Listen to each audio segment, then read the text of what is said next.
next speaker is from Cyprus. Niki Sioki has for many years been in publishing, medical publishing, and has embarked on a second career and is now a PhD student in the Department of Typography and Graphic Communication at the University of Reading. And her research, supervised by Dr. Mary Dyson, is concerned with the historical evolution of the typographic design of Greek alphabets. That is also what she will be speaking about. And she also teaches typography and book design at the Department of Design and Multimedia at the University of Nicosia on Cyprus. Please.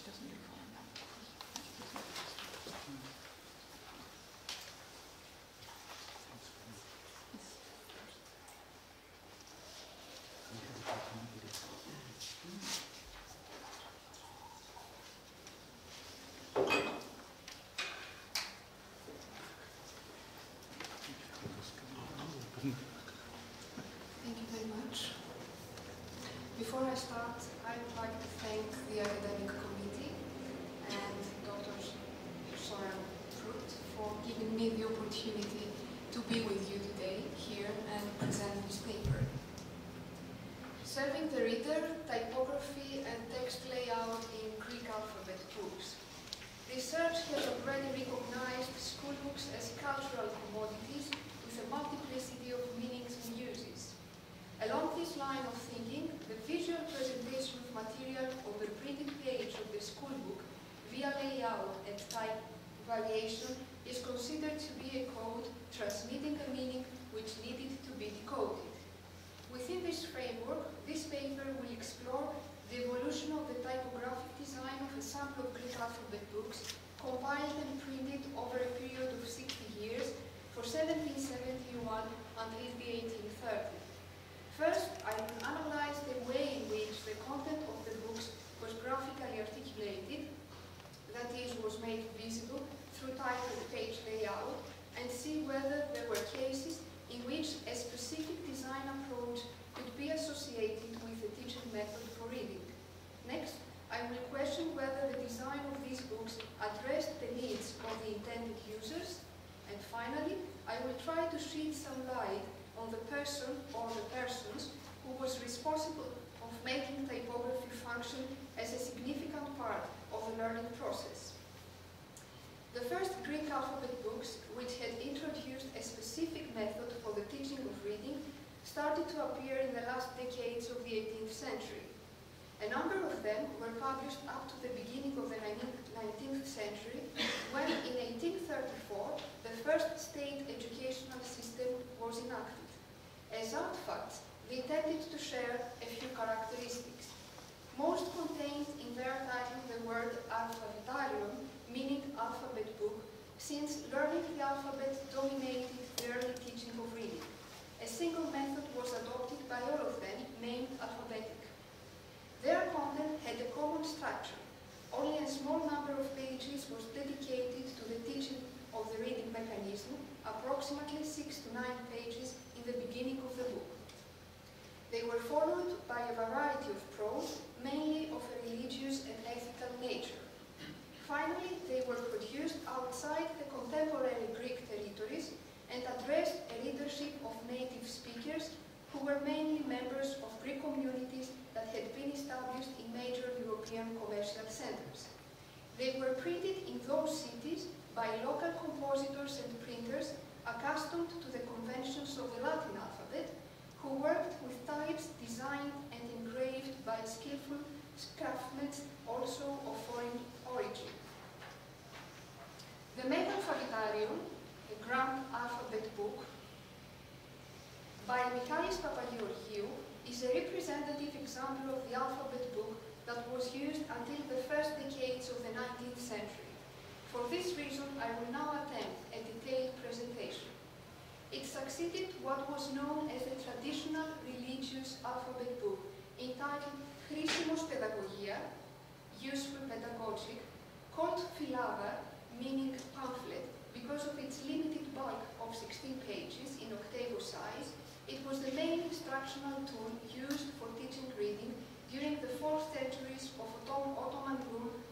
Greek territory. The dual alphabet, capitals and lowercase letters, was presented in the right order in the limited space of the few introductory lines and was followed by prayers and liturgical texts.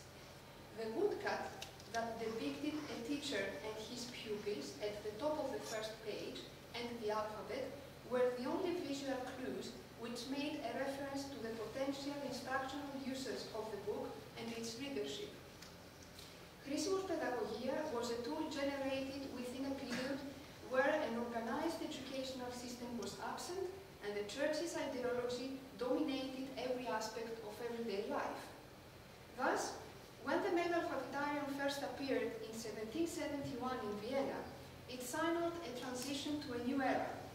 Printed by Joseph Kurzweil, it can be considered an original product of the Neohellenic Enlightenment, mainly because it was tailor-made for reading instruction, announcing the abandonment of the traditional reading tools. However, its content still continued to express the strong influence of the Church. The author himself was a well-educated member of the clergy. Having studied philosophy and medicine, Papageorgiou was teaching in Greek schools in Vienna and Pest. He had an experience in authorship since he had previously published 2 educational books. As indicated in the preface, the author addressed the content of the book to a specific age group, that is, young children who were learning the alphabet, taking into consideration their cognitive skills. Older children were not included in his target readership. The instruction was twofold.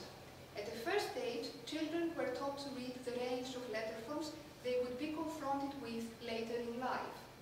This included learning to decode the 24 letters of the Greek alphabet, the different forms in which some of the letters could be written, and ligatures and contractions encountered in contemporary documents. At the second stage, they learned how to read continuous texts in the right way by following the accents, the breathings, and the punctuation marks. There is no indication that learning to write was addressed.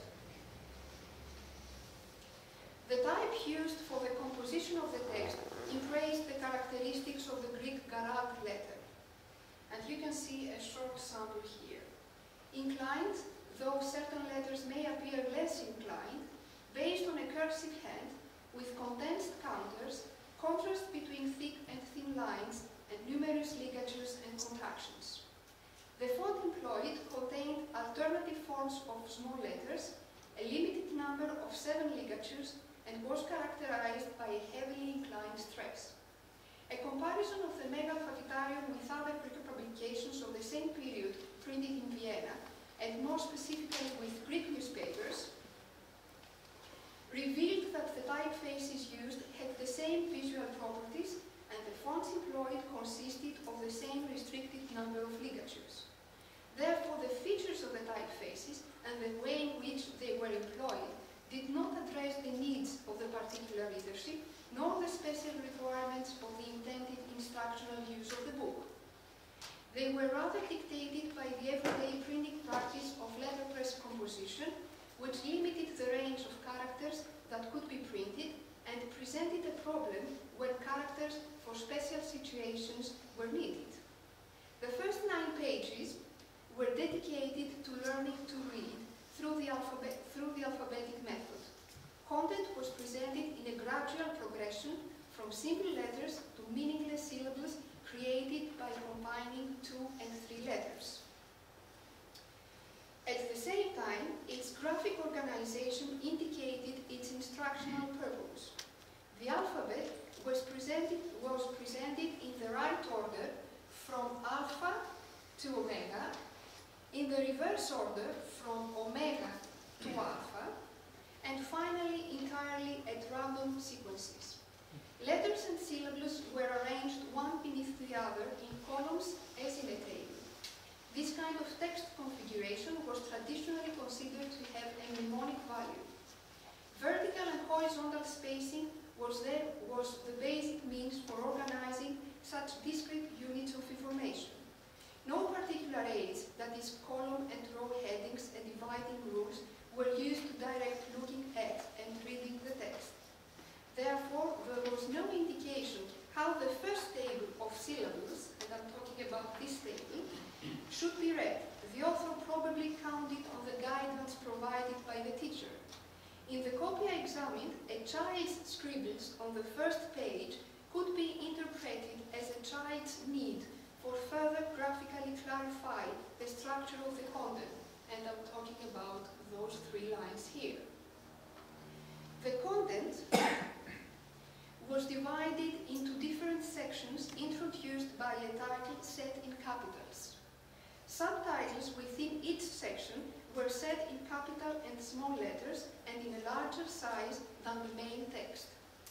The important parts of the main text were made to stand out by using a larger size. In this book, variation in size was used for emphasis and was applied in headings which were meant to direct the teacher and in continuous prose. Therefore, this way of articulating emphasis was associated with an advanced stage of reading. 2 different sizes of letters were used. In both sizes, the inclined lowercase letters were complemented with upright capitals. All text matter was set within a decorative border following the visual appearance of the title page. Traditionally, as has been discussed by Barker, the function of the border was to visually support the text and dictate an organized layout within a restricted and given space. I would add that the use of the border throughout this book enhanced the bilateral symmetry of the facing pages, that is, the fact that in a double spread, each page was the mirror image of the other. This arrangement reinforced the priority of the spread over the page in the design of the book. Thus, it is most probable that the use of the border was prescribed by tradition and printing practice associated with a certain quality of book and was not related to the intended use of this particular book. The visual structure of the Megalphabetarium articulated the alphabetic method applied to learning to read. A similar visual appearance was also taken up by the majority of Greek alphabet books using the same teaching method and published up to the 1830s. All the books you will see were set in the typefaces which resembled those used in the Megalphabetarium. No significant evolution was identified in the fonts used for the typesetting of the text, apart from a reduction in the number of ligatures and contractions, which gave the overall appearance of the Greek typeset page a degree of simplicity. Therefore, I will focus on the layout of the page. There, I hope you will agree with me, we basically have a repetition of the text configurations already applied in the Megalphabetarium, enriched by changes which improve the graphic representation of the content on the page.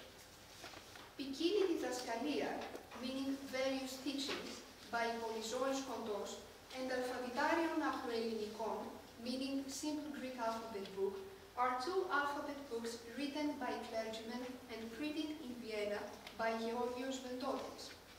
Ventotis was a scholar and the only Greek printer who, having acquired the privilege to print, established his own printing office in the 18th century. An interesting point to observe in both books is those parts of the text where the structure of the content has been graphically reinforced in order to facilitate the learning process. In Kontos' alphabet book, the lowercase alphabet, and I'm talking about this page, was presented in different arrangements.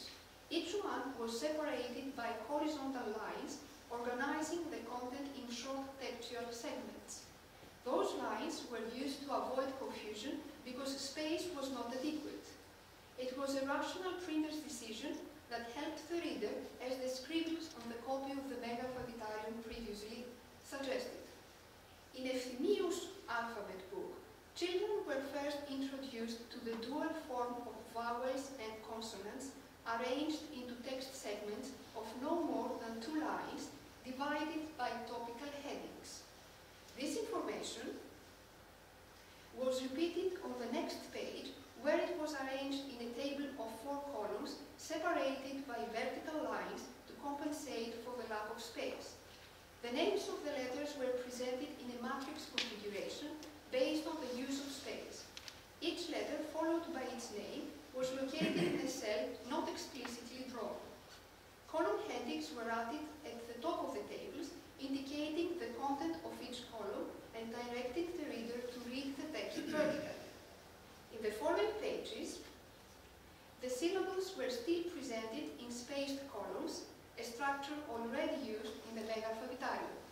Finally, words, increasing in their complexity, were arranged in numbered text sections no longer than 5 lines.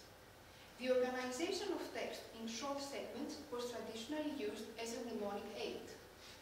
Third book in the sample is Pρωτοπορία Alphabetic, meaning first experience of single Greek, published in 1818 in Vienna by Dimitrios Darvaris, an experienced author of educational books. It was printed by Anton von Heikul, who, although of German origin, had an experience in the printing of Greek books. The visual appearance of the content does not dramatically differ from the books we've already discussed. Columns are the preferred configuration. All introductory content is organized in short textual sections divided by a rule shorter in length than the width of the text. This is the only alphabet book where the title Table of Syllables defines the section devoted to syllables. 2 important points are worth mentioning. As explained in the preface, the children first encountered the handwritten letters shown on the blackboard, and next they came across the printed one through the book. Thus, we learned that work in the classroom addressed both the auditory and the visual sense. Moreover, at this elementary stage, children were encouraged to run their finger along the line they were reading to help their eyes to follow the correct sequence of letters and words.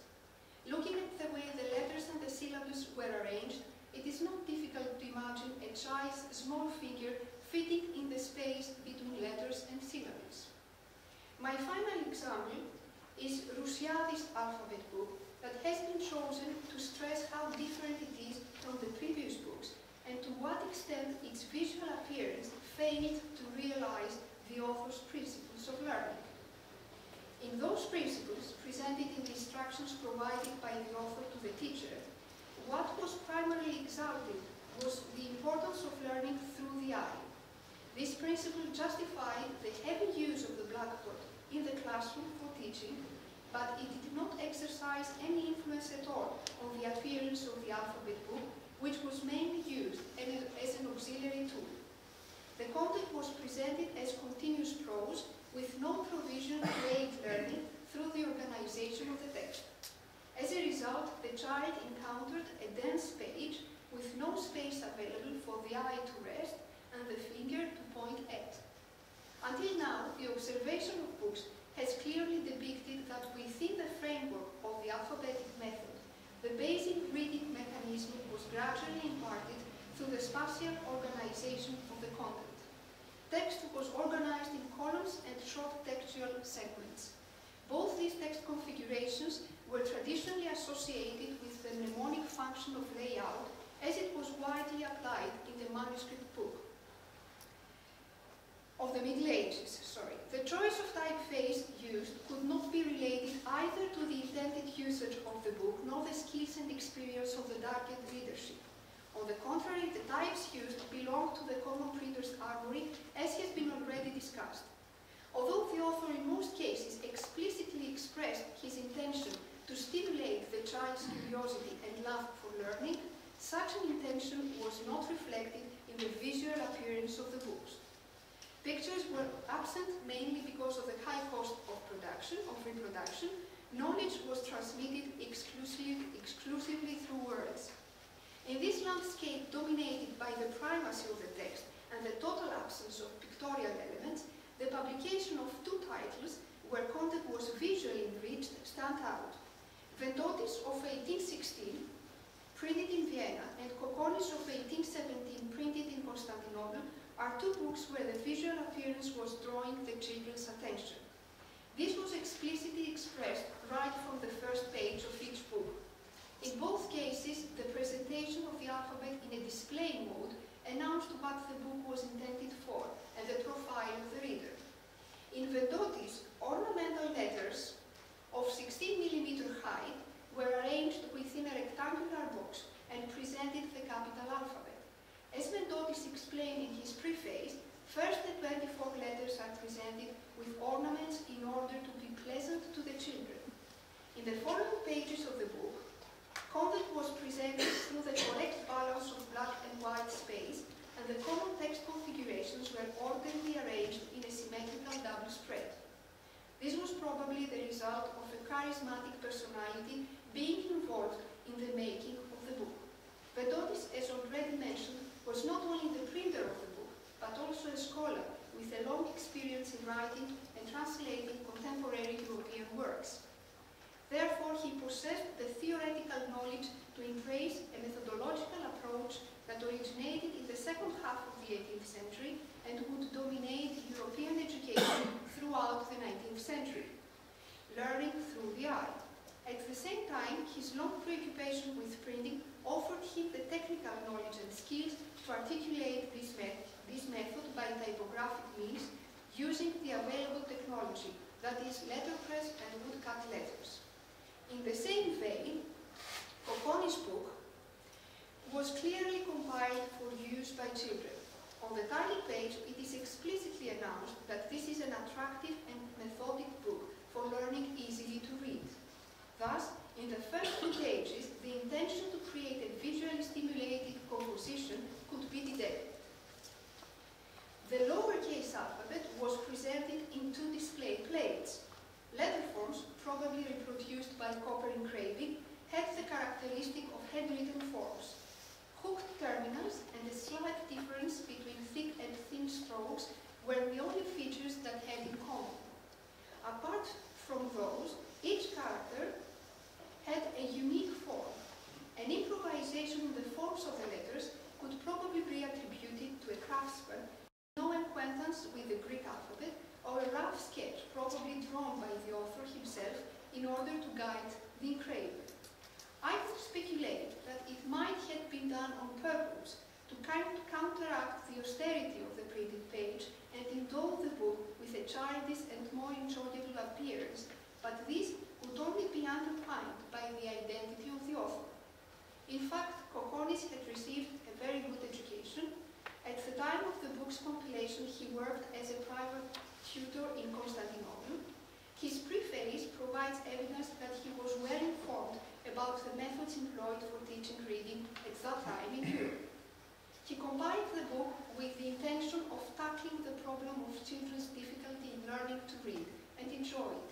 This is the main reason why, having rejected the alphabetic method, he adopted a new one, the phonic, considering it as quicker and most effective. Although these two books applied a different method of learning to read, their visual appearance testifies to what it seems they had in common. Both compilers were likely to support the principle that learning is best when enjoyable, promulgated in the 18th century by European educators. To conclude, I would say that in all these books, the method adopted for introducing children to read was graphically articulated by text configurations traditionally associated with learning and typographic variables related to the letterpress printing. It seems likely that the quality of the final page layout was the result of the collaboration of the author, who was always a teacher, and the printer. In each case, the quality of the final visual presentation relied on the motivations and skills of both professionals.